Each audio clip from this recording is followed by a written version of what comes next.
Hey, welcome to Pause on Purpose. I'm Pastor Paul again. Hey, if you joined us yesterday, we were in Romans. We're in Romans again today. And I want to start by asking this question. How do you know when it's time to defend what you believe and then let things slide with the friend that you're having a theological or biblical discussion with, or you're just talking about anything? When do you stick to your guns, if you will, and when do you go, you know what, it's not worth it?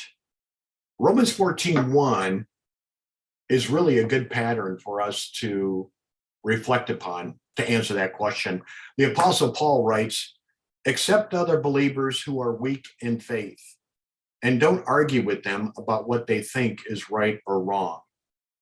You know, it was St. Augustine of Hippo who was probably one of the first to quote this. It's been quoted by many pastors and theologians throughout the centuries. But he says this: in essentials, unity; in non-essentials, liberty; in all things, charity. Let me say that again. In essentials, unity. In other words, in essential things, doctrine of Christ, salvation of men, sinfulness of men, we got to have unity. On non-essentials, what day of the week should we worship? Should we go to church or should we do it online?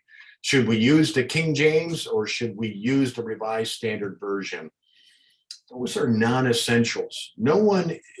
There's really no reason to blow up a friendship or a discussion just because of those non-essentials.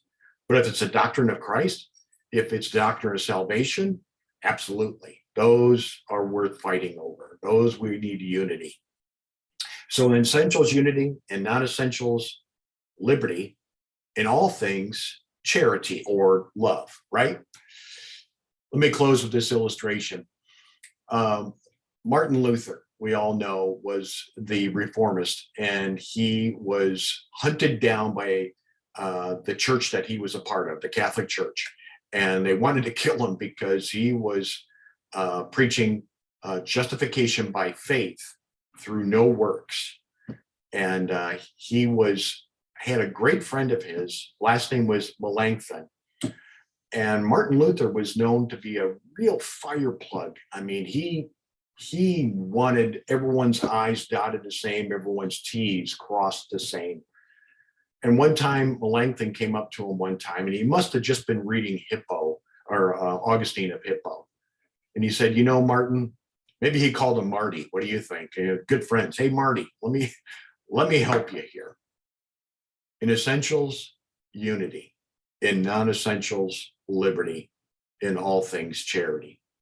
And it was that really started to tame Martin Luther about some of the non-essential things, which made him become the great leader of the modern Protestant movement, also known today as the Lutheran Church, but also evangelicals from Bible churches as well, and Baptists and all kinds of different Protestant churches.